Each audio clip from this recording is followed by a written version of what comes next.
Due to the graphic nature of this cult's crimes, listener discretion is advised. This episode includes discussions of graphic material that some people may find offensive. We advise extreme caution for listeners under 13. If this week's cult is to be believed, there are already human clones walking among us. On December 27, 2002, the corporation Clonaid held a press conference. Their CEO, Dr. Brigitte Boisselier, announced that the day before, they had successfully engineered the first human clone. The baby, named Eve, was claimed to have been an exact genetic copy of her mother. The baby was not present at the press conference, nor were her parents. No evidence of this extraordinary claim was presented. Boisselier was not only a chemist, she was also a bishop in the atheist religion known as Raëlism. Their founder, a man known as Raël, also offered no evidence of his extraordinary claims. But that didn't stop him from amassing thousands of followers and achieving fame and fortune in the process.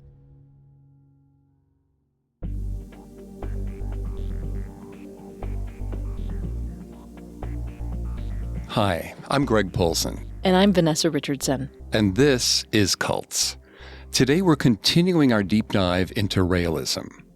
Claude Vorilhon went from aspiring pop singer to race car journalist to prophet who communed with extraterrestrials. He claims to have been contacted by an alien race to spread a message of peace and love. You can listen to previous episodes of Cults, as well as all of Parcast's other shows, wherever you listen to podcasts. A new episode comes out every Tuesday. Everyone always asks us how they can help support the show. And if you enjoy the podcast, the best way to do that is to leave a 5-star review online. You can also find us on Facebook and Instagram as @Parcast, and on Twitter @Parcast Network. Last week, we followed the upbringing and early career of Claude Vorilhon, also known as Raël. He was born out of wedlock to a Jewish refugee and a 15-year-old French girl in Vichy, France, on September 30th, 1946. According to Raël, when he was 33, he was approached by an alien race known as Elohim, who genetically engineered all life on Earth millennia ago. Raël was to be their newest prophet, spreading a message of peace. This week, we continue our look at the rise of Raëlism, the controversy surrounding their views on sexuality, and their quest to create human clones. In 1979, Raël published his third book, Let's All Welcome the Extraterrestrials. In this piece, he revealed an extraordinary new chapter about his trip to the Elohim planet. During that trip, Yahweh confessed to being Raël's true biological father. Raël's mother was supposedly taken onto an Elohim spaceship and inseminated when he was 15, without her knowledge. Raël also revealed that Yahweh had employed this tactic before, with the Virgin Mary. According to Raël, he was the half-brother of Jesus. There's a lot to unpack there. Let's start with the cavalier nature with which Raël treats his own mother as an unknowing vessel for childbirth. Raël told the story of the Elohim impregnating 2 women without their consent and presented these stories as some kind of technological miracle. This shows that Raël, the author of this story, looked at women purely as objects to be used for whatever purpose he saw fit. This lack of empathy is a big indicator of narcissism. Another side of narcissism is a grandiose view of one's own importance. It's hard to place yourself much higher than the half-brother of Jesus. Raëlism was presented by Raël as an atheist religion, in which the beings worshipped the Elohim, who were not mystical so much as an advanced race. However, Raël placed himself on par with Jesus Christ in a thinly veiled attempt to present himself as a divine being. It's notable in the writing here that Raël has replaced his real father, Marcel, with this new Elohim father. He described Marcel as being chosen by the Elohim, as a man who would look after Raël financially and raise him decently. However, most accounts point to Marcel being more or less an absentee father. Raël wrote that this revelation from Yahweh was the most touching moment for him. He and Yahweh shared a deep connection of love. This could be wishful thinking on Rael's part. It's possible he never had a moment like this with his real father, so instead he invented a new father to bond with. It's also possible he felt this version of the story had great commercial appeal, so he pushed his biological father aside in favor of his interstellar one. In later interviews, when asked if this impregnation was possible, Rael's mother shrugged and smiled. She claimed she slept with her window open, so why not? It's easy to laugh, but her response showcases Rael's superior ability to manipulate. So committed was Rael to this story that those around him just went along with it. To try and correct him would be an uphill battle, so instead, family members shrugged and kept the peace. In his writings, he presented the practice of sensual meditation, which claimed to be a way of harmonizing one's mind and body by exciting all the senses along with one's own sexuality. In later years, Calgary Sun journalist Bridget McCann infiltrated the sect to investigate the claims of cloning talked about at the top of the show. Her reporting gave further details of the practice of sensual meditation. She reported that all new members of the cult were expected to perform a group session of sensual meditation. However, the meditation quickly dissolved into a form of group masturbation. The sessions demanded members touch themselves all over their body.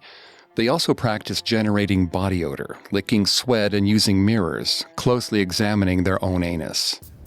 This could have been Rael's attempt to legitimize his own fetishes. It could also have been a way of making members feel their most vulnerable. The more vulnerable they felt, the easier it was for Rael to get them to follow him. Many people feel shame and embarrassment when it comes to sexual behaviors. With these meditations, Rael helped them reclaim some of that shame, presenting him as a comforting, forgiving figure. This may also partly be what cult expert Robert J. Lifton calls milieu control, where everyone present shares a common belief or practice. The new recruit will not want to be one who speaks up against these practices. Therefore, they become more susceptible to suggestion. There are reports that some of these meditations evolved into full-blown orgies. Since the very beginning, Rael's movement has preached a complete acceptance of all sexual practices, which was very progressive at the time. However, these sessions, which demanded new members practically engage in public masturbation, also shows an unhealthy view of consent. Reports of these sessions growing out of control led to the movement gaining a reputation for throwing orgies. These reports were backed up by a later interview with Rael's first wife, Marie Paul. In an interview with The Mail, Marie Paul said for years she would come home to see sessions of naked people in her living room or walk in on Rael having sex with other women. She estimated the number of women he brought home to be in the hundreds. He showed no regard for her feelings, just a constant hunger for more gratification. Vanessa's going to take over the psychology here. A reminder, she's not a licensed psychologist or psychiatrist, but she has done a lot of research for this show. According to a study conducted by Stanford University, this is a textbook example of machismo, which is a concept that dominates male sexual culture. It perpetuates the idea that men have uncontrollable and constant sexual appetites and can take on as many partners as they choose, while women should remain virginal and pure. While some men genuinely enjoy this culture, many feel pressured to engage in these types of behaviors, desensitizing them over time. They see sex as a conquest and status symbol, so the more they have, the more manly and admirable they should be. Despite Rael's obvious infidelity and possible machismo, Marie Paul stayed with him to keep the family stable. However, she never believed in his movement, nor did she worship him like his followers did. That said, two people within the household did become followers of Rael, his son Romuald and his daughter Aurore. According to Marie Paul, Rael's use for her ran out in 1985. In her words, quote, "He had turned the children against me, and one day he simply said he had no more use for me." End quote. It appears Rael viewed even his own wife as an object to be discarded. She was a non-believer, and therefore a possible threat to his carefully controlled existence. Marie Paul was left with nothing. As Rael's enterprise grew, she had to borrow money from her mother to scrape by. She returned to nursing to earn a living. Even worse, she was cut off from having any contact with her children for years. They shunned any attempt she made to reconnect, convinced her father had left her for a reason. Marie-Paul concentrated on rebuilding her own life in the hopes that one day her children would find their way back to her. We have no reason to believe that Raël felt any remorse for the harsh way he treated Marie-Paul. He wanted to be worshipped by adoring crowds, and anything that stood in the way of that was tossed out. The 1980s were a time of massive growth in media and entertainment, as television became more common and began to unite a global audience. Raël saw endless opportunities to attract more followers by manipulating the media. He was constantly working to get himself as much media exposure as he could. Despite the otherworldly elements of his claims, he was using a common marketing technique to spread his message: get in front of as many eyeballs as possible. The more appearances he made, the more books he sold, the more followers he got. Every time he went in front of the camera, he increased his chances for fame and fortune. Raël spent much of the 80s bringing this message to a global audience. He had his book published in multiple languages in countries all across Europe, the U.S., and Japan. By 1987, Raëlism was estimated to have ballooned to 20,000 followers around the world. Raël's message of alien creators and sexual freedom was appealing to people who already had tremendous interest in both. The 60s and 70s saw a sexual revolution wherein people pushed the boundaries of non-traditional sex. It was also an era of extraterrestrial mania, when movies and literature became obsessed with the possibility of contact with aliens. People began to theorize that aliens manipulated the development of human civilizations. This fascination with extraterrestrials carried over into the 1980s. In a later interview, former member Dominique Saint-Hilaire offered insight into the appeal. Dominique was an alien enthusiast. She believed in the ancient astronaut stories that were becoming more prevalent in pop culture. So when she heard Raël's story, it validated her own views, and she felt a connection to him. Additionally, many young people were sexually curious and eager to experiment, which drew them to Raëlism. Raël was tapping into these people's desires and manipulating them into his fold. During the 1980s, Raëlism not only flourished in terms of the number of followers, it also became highly organized. Raël established a cleric system of priests, known as guides, who reported to bishops who, in turn, reported to him. All the followers also practiced a type of prayer which they claimed was a telepathic worship of the Elohim. As a teenager, Raël attended Catholic boarding schools at the demand of his mother. There, he probably picked up structures and rituals which he folded into his own movement. He was willing to use whatever system was necessary to keep himself in power. Campsites and communes were established where Raelians could worship the Elohim in private. They also practiced sensual meditation and various sexual activities, away from a society they felt was too conservative. Raël also resurrected his music career. He wrote numerous hymns which worshiped the Elohim. He may not have made Billboard magazine, but Raël did find cheering crowds singing his songs. He would perform concerts for his followers at seminars and retreats. Sometimes these performances would be the main event at the end of a long day of meditation. A symptom of narcissism is the need for constant adoration. His followers eagerly fulfilled that need as they sang songs of the Elohim.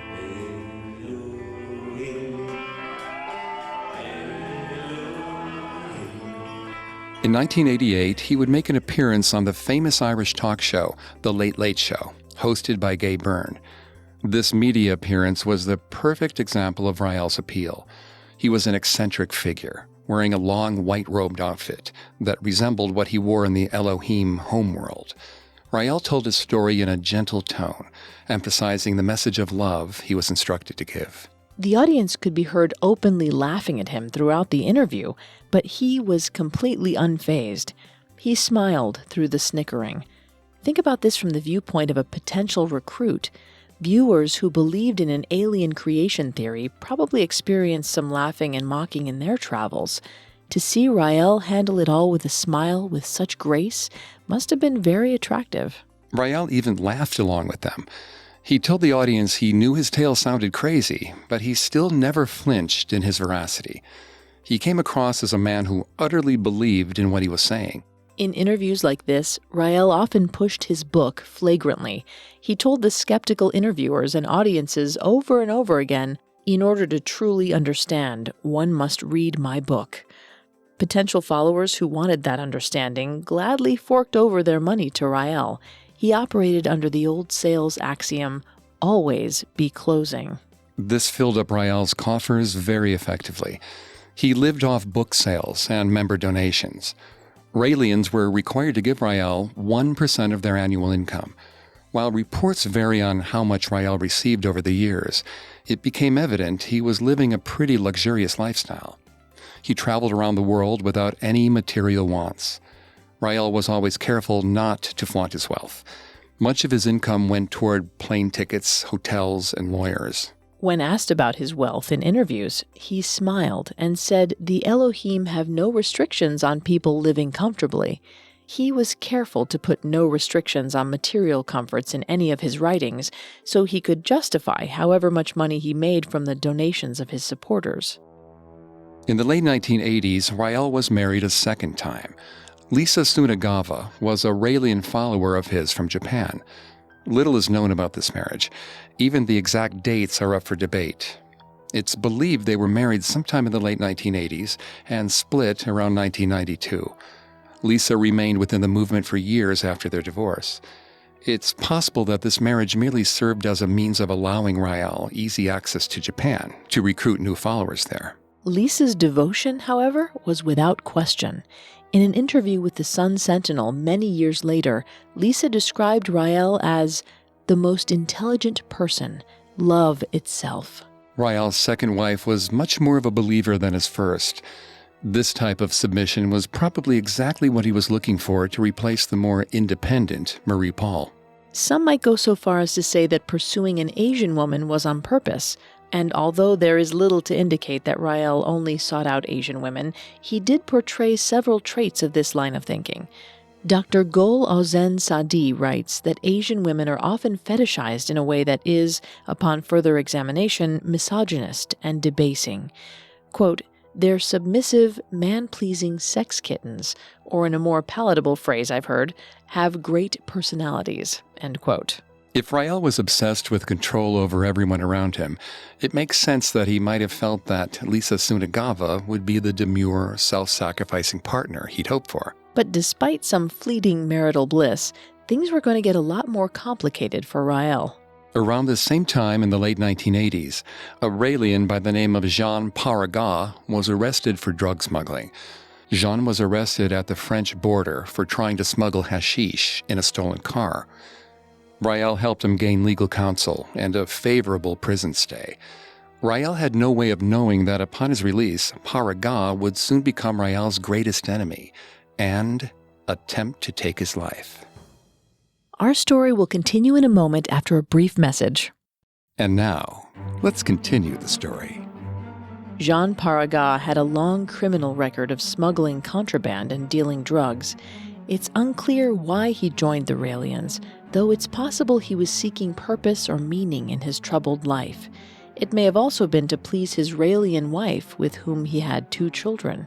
The French Raelians raised funds for Paragat to secure a better lawyer and a more comfortable prison stay. However, when he was released in the late 1980s, he was shocked to learn that his wife and 2 children were living with a Raelian guide. Certainly a jarring way to find out you're in an open marriage. Paragat was enraged. He did not endorse his wife's new relationship. He believed his family was brainwashed by the Raelian movement. Furthermore, he believed that Raël himself pushed his wife into sleeping with another man. Paragat went from seeing the Raelians as benefactors to his freedom to cultists who stole his family. Cut off from his wife and children, he came to believe they were prisoners of the Raelians. He looked to extreme measures to try and free them. He left death threats on the answering machine of the Raelian camp, where he believed they were being held.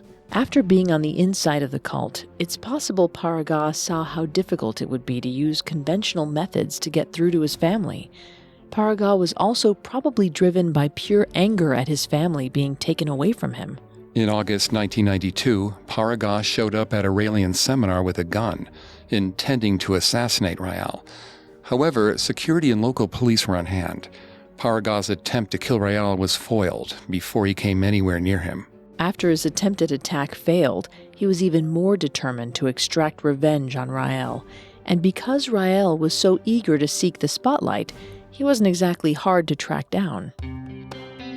On October 11, 1992, Raël appeared on the television talk show Ciel Mon Mardi, hosted by journalist Christophe Duchevin. On the show, the sexual practices of the Raelians were challenged by a panel consisting of a priest, a psychologist, and a social worker. But then Raël was shocked by a surprise guest, Jean Paraga. It sounds like something out of Jerry Springer, but by all accounts, this was a deadly serious ambush. This time, instead of using a gun, Paraga used his anguish as a father cut off from his children to take down Raël. He claimed that his wife and family were prisoners of Raël. He also brought up a tragic accident at the Raelian camp in 1991. A boy had fallen off his bicycle and fell into an empty swimming pool that was under construction. The boy died from his injuries. Paraga claimed that this boy's death was a sacrifice to the Elohim. However, we have no evidence to corroborate that claim. It's likely the boy's death was a tragic accident. Raël's game has always been manipulating stories to his own ends. This show, it can be argued, beat Raël at his own game. Paraga's criminal past was never brought up. He was presented as a father desperate to win back his family. It was a tactic that worked. The perception of Raël in France changed. He went from a quirky hippie talking to aliens to a dangerous cultist who destroyed families. Raël saw his home base was quickly becoming hostile, so he relocated to Quebec. There was a strong Raelian following there, and in this early age of the internet, the stories from France didn't follow him. The ambush by Jean Paraga didn't stop Raël from expanding Raëlism through mass media appearances once he relocated. His love of the spotlight was too strong. Now based out of Quebec, Raël suddenly found himself close to American media. During the mid-1990s, he was profiled in major publications, such as the San Jose Mercury, the Miami Herald, and the Gray Lady herself, the New York Times. These articles describe Raël as eccentric and strange, but they printed his story and his message. While most readers scoffed at the bizarre tale, Raël was able to successfully get through to new recruits. Membership numbers at this time were reported to be around 40,000 people worldwide. Raël's need for fame brought Raëlism out into the open. It's easy to understand why many members didn't recognize this as a cult. They weren't operating out of a backwoods cabin or secret basement. This was a new religion, a new way of thinking, being legitimized by the press, even if there was a mocking tone to the coverage. As we mentioned before, Raël got the chance to pursue his passion for singing by making music about the Elohim. 1994 saw Raël return to his other passion, race car driving. Several Japanese and European Raelians sponsored a professional race car for Raël. Publicly, Raël agreed to start racing, provided the money wasn't taken from the funding for the Elohim embassy. Raël claimed that he was ordered by the Elohim to build a great embassy on Earth. Once that was completed, the Elohim would present themselves to all of mankind. One would think that all money raised by the Raelians should be going toward building the embassy, but reports since have shown that this was not the case. The fact that any money was spent on Raël's racing showed exactly where his priorities lie. Raël raced professionally for the next 6 years. In the 1990s, he was also very busy off the racetrack. He founded several different organizations and corporations, all of which had the intention of further spreading the Raelian message. In 1997, Raël created a corporation which would become known as Clonaid. This group had one mission: crack the key to eternal life as described by the Elohim. They were dedicated to developing technology that could create biological robots, or as we commonly know them, human clones. Raël had continued to publish books expanding the Raelian message. By 1997, Raël published at least half a dozen books, and his latest was called The True Face of God. In it, he continued to loosen sexual restrictions. He wrote that parents needed to teach their children about sexual behavior. In the book, he wrote, quote, "Saying nothing to one's child is bad. Teaching them the utility is better, but it is not yet enough. We have to explain to them how to use it in order to get pleasure," end quote. In other words, he's telling parents to physically instruct their children on sexual activities. This outraged many critics. They claimed that Raël's writings were removing guilt from deviant acts toward children. Pedophiles read these words and felt perfectly justified in their actions. Raël was preaching that these assaults would actually be done for the child's own good. The writings of Raël were being interpreted to mean that these adults were not harming children. The adults were teaching children. This is a common defense amongst child molesters. A woman known publicly as Corinne F. told a harrowing tale to a French TV news program. Her teenage daughter's boyfriend came to her with terrible news. Her daughter was being sexually assaulted by her father, who was a recently converted Raelian. At first, Corinne was skeptical of such a horrible story, but then she called her husband to find out if it was true. He confessed right away to committing the sexual assault. The ease of his confession shows that he felt his behavior was justified in some way. Raël was becoming known as someone who encouraged incest and pedophilia. In response, he went on a PR offensive. He issued numerous statements and gave interviews that categorically denied that Raëlism endorsed pedophilia in any way. Raël said in interviews that it is, quote, "not the role of parents to initiate children into sex," end quote. This was the exact opposite of what he wrote in The True Face of God. He claimed that what he meant was that young people shouldn't feel guilty about masturbation. The cult leader sounded more like a politician, giving whatever spin was necessary to save his empire. Despite the controversy, Raël did not steer his movement away from sexual freedom. They established a bracelet system for their meditation sessions and seminars. The bracelets signified whether one was straight, gay, monogamous, or polyamorous. They also indicated if one was underage, though soon no one underage would be allowed to attend these sessions any longer. The fact that underage people were ever allowed anywhere near sessions that potentially contained public masturbation and sexual behavior is deeply disturbing. Raël showed zero consideration toward the damage this could do to a child. He was only interested in justifying his own sexual satisfaction.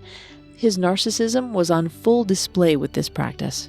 During the same time frame in the late 1990s, Raël gave a Raelian baptism to a new follower, Sophie de Nivarville. The baptism consisted of a Raelian guide telepathically transmitting her DNA to a nearby Elohim spaceship. At the time of this baptism, Sophie was 15 years old. Raël and Sophie were married the very next year when she was 16.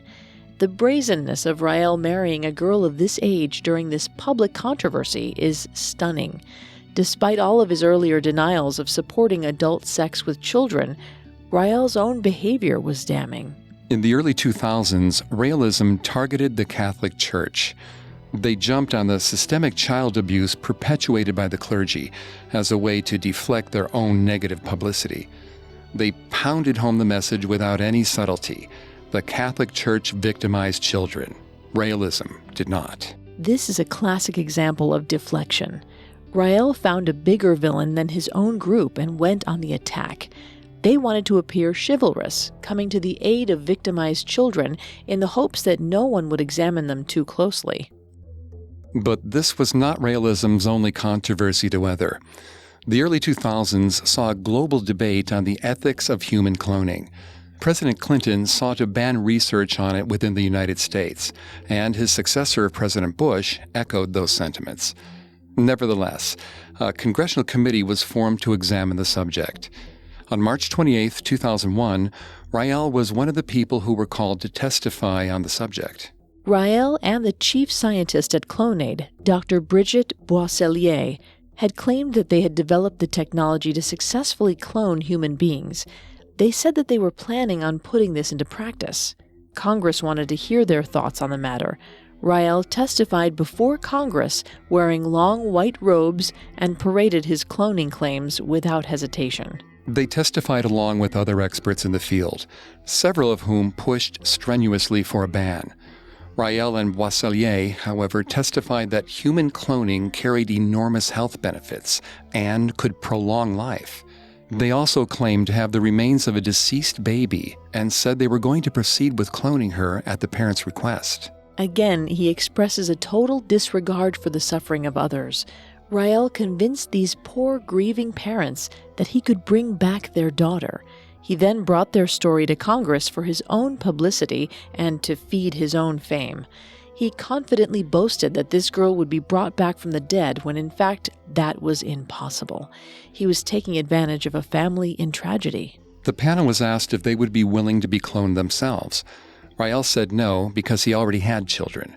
He said his children would carry on his legacy, so there was no need for a clone. This is a significant contradiction in his narrative. In his second book, Extraterrestrials Took Me to Their Planet, Raël wrote that the Elohim made a biological robot of him. That robot was identical to him in every way.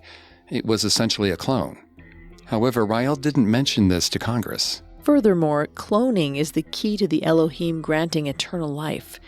Right here, under oath, Raël undermines one of the major tenets of his own story. He's very careful not to say anything that will get him laughed out of the room. He talks about healthcare and the Constitution and only touches upon the Elohim. Raël was in complete and total control of his story at all times. We'll return to our story in just a moment from the Parcast Network. And now let's continue our story. At the turn of the century, Raël found himself engrossed in scandal after scandal, ranging from promoting pedophilia to making human clones. In 2001, the same year that Raël testified before Congress, French television reported on a stunning admission Raël had made to a friend. Roland Chevalier was a childhood friend of Raël's. They had gotten dinner together a few years earlier. Roland asked Raël point blank if he was lying about the existence of the Elohim. According to Roland, Raël said, quote, "Yes, I lied. I can tell you that I lied. Anyway, you knew that already." End quote. In his very first media appearance in 1974, Raël said that if you didn't believe his story, you should give him credit as a science fiction author. It's possible that Raël really wanted to brag to someone, that he was able to invent a complex story about aliens and convince thousands of people that he was telling the truth. At the time of this dinner, Roland was recovering from a divorce.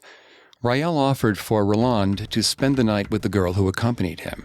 Roland saw that the girl was deeply under Raël's spell. Offering a girl to Roland is more evidence of Raël's total objectification of women.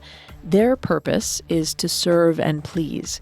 Their feelings are irrelevant and secondary to Raël's. Raël sued Roland over the story and lost. Raël was ordered to pay a small fine to Roland as damages. Raël had to prove his story was not a lie in order for the court to rule in his favor. He couldn't, and therefore the court didn't. The lack of evidence might have worked on his followers, but it didn't work with a judge. While Raël may not have flaunted his wealth, there did seem to be a lot of money spent on lawyers. Former Raelians and investigative journalists often found themselves hit with some kind of defamation lawsuit from Raël. Raël did not greet dissension with his message of peace. He treated these critics as a threat to his empire. While he smiled energetically on TV, his lawyers attacked those who dared question the validity of Raëlism. Despite losing most of these cases, Raël remained litigious. The idea of being challenged seemed to infuriate Raël. In the early 2000s, Raël created a mission for himself which became a top priority. He would establish an order of women within the movement. First, there was a group of 165 women, all selected by Raël to act as missionaries. They also served to welcome new recruits and to see to whatever Raël needed. This was the Order of the White Angels. Then there was the more exclusive order of the Pink Angels. These would be 6 of the most beautiful Raelian women they could find. They were auditioned in casting call-like fashion, with headshots and interviews. Raël went from testifying before Congress one day to auditioning beautiful women shortly after. He may have felt like this was the zenith of his life. He was shining in the spotlight. His organization had 55,000 members globally. He was talking to Congress and the press, all the while using his movement to take advantage of impressionable young women. Once elected, the Pink Angels would take a vow of what might be called Raelian celibacy. The Pink Angels were not allowed to have sex with any human men to keep them pure for the Elohim. When the Elohim finally arrived on Earth, the Pink Angels would be there to please them sexually. The Pink Angels were allowed to have sex with each other. They were also allowed to have sex with the Elohim, which meant they were also allowed to have sex with Raël. Remember, according to his writings, his real father was Yahweh, so that made Raël part Elohim, which meant the only man on earth the Pink Angels could have sex with was Raël. There was no other interpretation here. With the Pink Angels, Raël created his own private harem. While Raël promoted sex within his organization, he also used sex to bring new members into the fold. Several former members have said they were recruited by strippers and sex workers. He even created a group called Raël's Girls. This was a group of women who worked in the sex trade, but were also Raelians. Raël boasted that this group was to give sex workers pride in their profession, but he was really using these young women to prey on impressionable new followers. People seek the services of a sex worker for a variety of reasons, one of which is sex addiction. According to doctor and author Joe Court, sex addicts are likely to also suffer from other disorders, including substance abuse, bipolar disorder, borderline personality disorder, and depression. They all crave a sense of comfort and belonging, making them more susceptible to falling into a cult, a place where they belong. Raël used an already oppressed class to prey on other marginalized and oppressed groups in a disturbing effort to grow his numbers. Just after Christmas in 2002, Clonaid called a press conference. Dr. Bridget Boisselier announced to the gathered reporters that Clonaid had succeeded in cloning a human baby girl named Eve. The story made headlines around the globe. It was covered by major news outlets, ranging from The Guardian to CNN. One of the most significant things about the story was the absence of Eve, or any baby for that matter. Dr. Boisselier presented her findings very much the same way Raël did, with no physical evidence whatsoever. This may not be so surprising, as Boisselier had been a practicing Raelian since 1992. The absence of Eve and the mother she was supposedly cloned from did not go unnoticed by the press. They covered the story, but they also covered the many scientists calling fraud. Scientists greeted the news with either great skepticism or great concern. Even the Vatican denounced the claim as, quote, the expression of a brutal mentality that lacks any human or moral consideration, end quote. For decades now, Raël had laughed along with the scorn and mockery he received as long as it gave him exposure to potential new followers. Part of Raël must have been thrilled that an institution as revered as the Vatican was paying attention to him. At the same time, these condemnations could permanently damage the image of Raëlism. The press zeroed in on Raël. Up to this point, he was seen as a quirky oddball talking to aliens. In 2003, he claimed to be behind the greatest scientific discovery of the century, with no proof whatsoever. People were now asking, just who was this guy? It's one thing to navigate talk shows and fluff pieces on the news. Raël was now going up against the biggest wave of scrutiny he would ever face. The criticism was even more than he had faced during the incest scandal, which had remained pretty limited to France. On January 12, 2003, the English newspaper The Mail interviewed Marie Paul, his first wife. It was here that the revelations of his wild infidelity first surfaced. Marie Paul held nothing back, calling Raël abusive. He had no consideration for her emotional well-being and completely manipulated her for his own good. In this interview, Marie Paul was emotional and angry. The scars that Raël left with her ran deep. Something else revealed in this interview was that Marie Paul was finally able to reconnect with her children. At this time, their daughter Aurore was 28 and son Romuald was 26. They had finally wrangled themselves free from Raël's control. While Aurore has very much stayed away from the media, Romuald gave a rare interview in 2003. Romuald said he always had some doubts in his father's story of the Elohim. After several years, it appeared the doubt overcame the belief. He and his sisters stepped away from the religion. However, even if Raël made it all up, Romuald believed his father acted out of love and was still someone to be admired. This shows the advanced level of manipulation Raël was able to achieve. Despite his blatant selfishness, people still believed he was a messenger of love. Around this time, Raël's work was coming under additional scrutiny from the sci-fi community. Soon he was accused of plagiarism. One example of the book he plagiarized is Flying Saucers Have Landed by George Adamski, published in 1953. In it, Adamski describes a UFO landing in front of him, carrying a small gray creature in a one-piece bodysuit. All of these things were very similar to the ones Raël describes. Maybe Raël doesn't deserve that credit as a science fiction author. The tropes described in both books were commonplace in UFO lore, but there is other evidence that not everything in Raël's narrative is of his own making. French author Jean Sondy wrote a book in the late 1960s connecting the Bible to the theory of ancient astronauts. In a specific example, Sondy wrote that the Elohim were aliens misidentified as gods by primitive peoples. Sondy's book came out 7 years before Raël's. There's also a strong similarity to Osho, a Hindu guru who created much controversy with his open views toward sexuality. Raël's views on sexual freedom closely resembled those of Osho.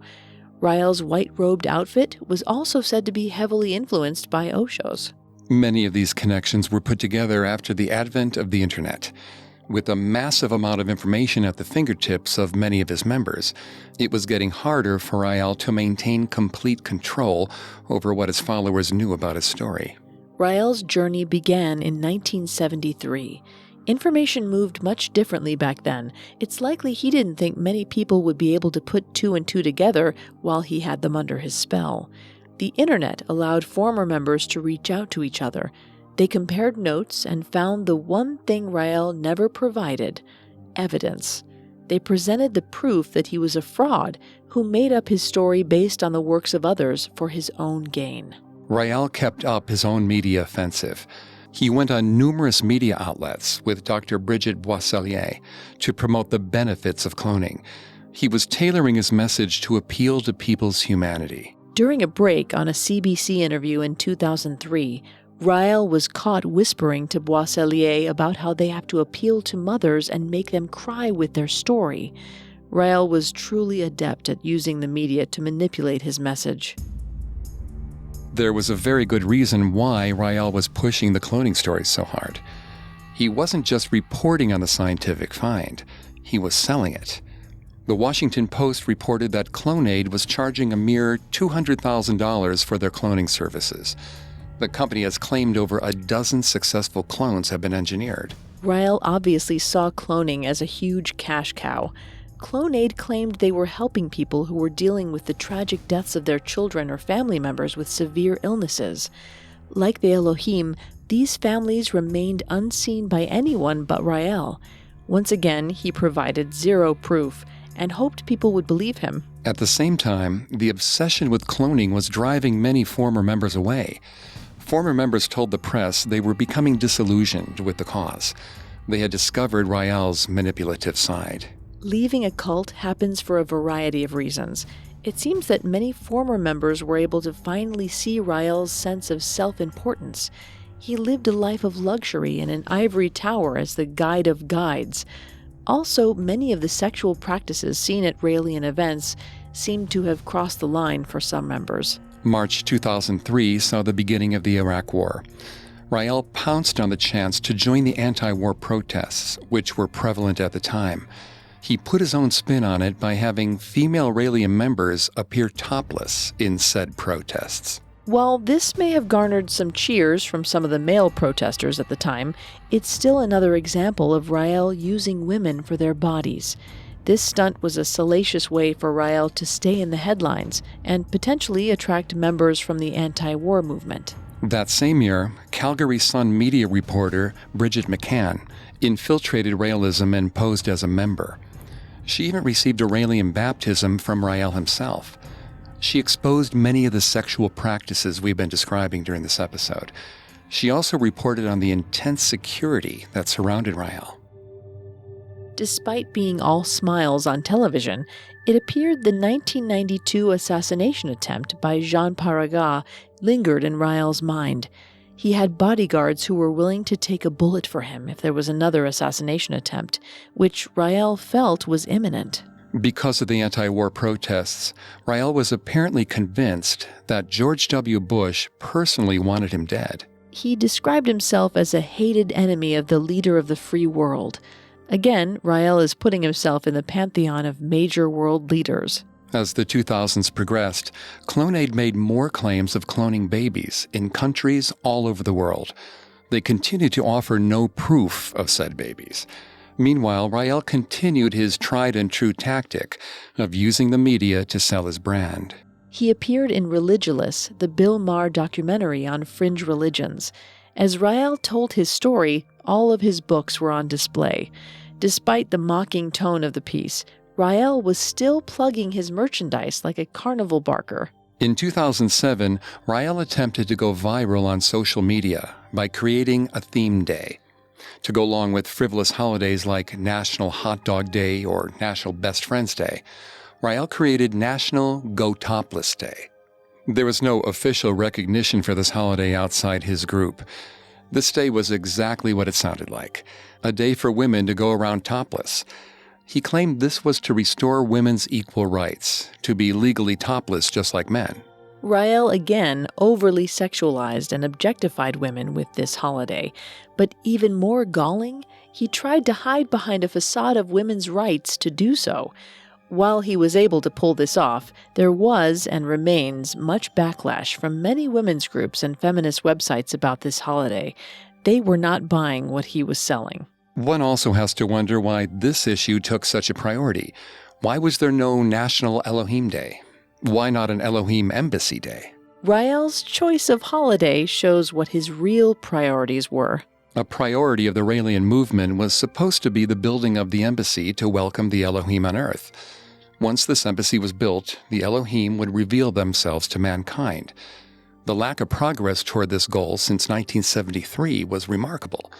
No land had been bought, no brick had been placed toward what was supposed to be the most important mission of the movement. But if the embassy were ever to be built, Raël would have to produce the Elohim, so it was absolutely in his best interest to keep the embassy on blueprints only. The movement lobbied to build the embassy in Jerusalem several times. They were denied at every turn. Raël most likely knew this would happen, but these doomed attempts allowed him to keep up the appearance of trying to build the embassy. Meanwhile, he engaged in the real purpose of his movement, singing songs, being on TV, and taking advantage of his members for sex. In 2010, a group called Raelian Leaks brought to light some harsh truths about Raëlism. Around this time, Raël claimed membership of around 85,000 members worldwide. However, secured internal Raelian documents leaked by the group showed membership globally to realistically be around 15,000 to 20,000. The lack of physical evidence for Raël's extraordinary stories, the disturbing blurred lines surrounding underage people being exposed to sex, the cloning stories that were denounced as hoaxes, all of these things may have taken their toll after all, either reducing those membership numbers or keeping them relatively low. It's hard to pinpoint exact membership through the years, but today we do have certain barometers to measure membership, like social media. Raël's Facebook page is liked by 7,500 people.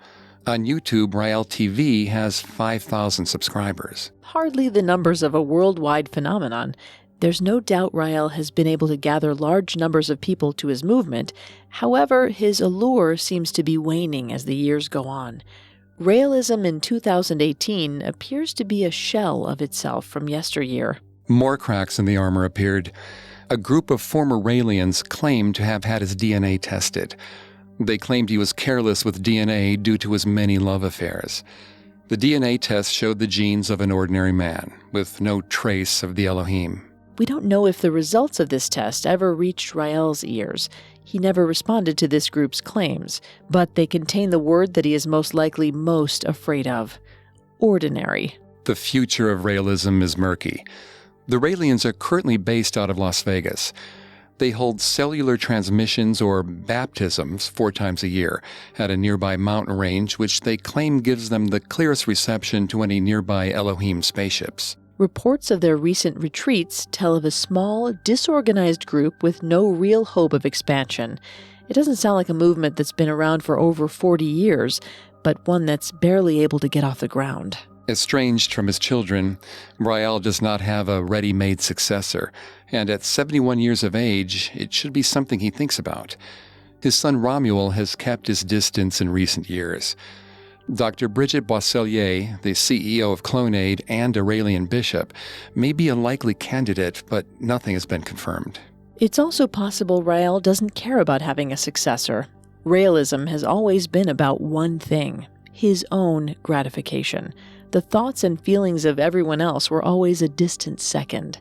As long as Raël was getting the adoration and gratification he desperately craved since his youth, it was mission accomplished. In June of 2017, Raël made a Facebook post ranting about his ex-wife, Sophie Denis Verville, living with another man. Considering his views on open sexuality, it was a pretty bold move for a man who runs a sex cult.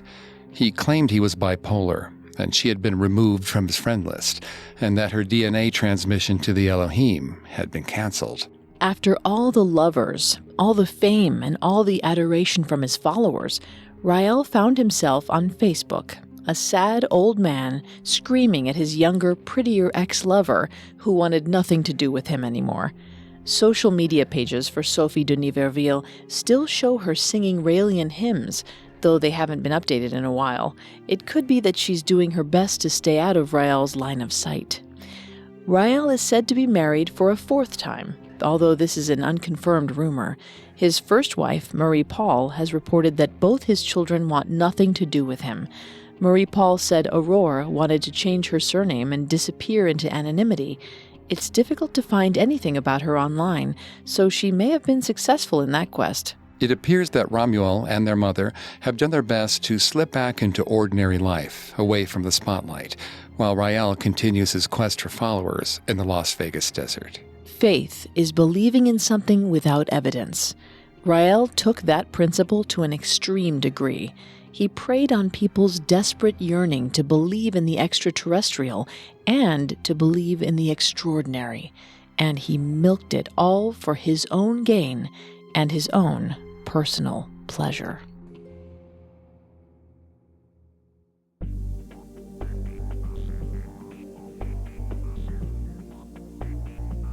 Thanks again for tuning in to Cults. We'll be back with another episode next Tuesday. Some of you have asked how you can help the show. If you enjoy Cults, the best way to help is to leave a 5-star review wherever you're listening. You can find Cults and all of Parcast podcasts on Apple Podcasts, Stitcher, Google Play, CastBox, TuneIn, or on your favorite podcast directory. You can also find us on Facebook and Instagram as @Parcast and Twitter @Parcast Network. We'll see you next time. Cults was created by Max Cutler and is a production of Cutler Media and is part of the Parcast Network. It is produced by Max and Ron Cutler, sound design by Paul Liebeskind, with production assistance by Ron Shapiro, Paul Mahler, Maggie Admire, and Carly Madden. Cults is written by Tim Davis and stars Greg Polson and Vanessa Richardson.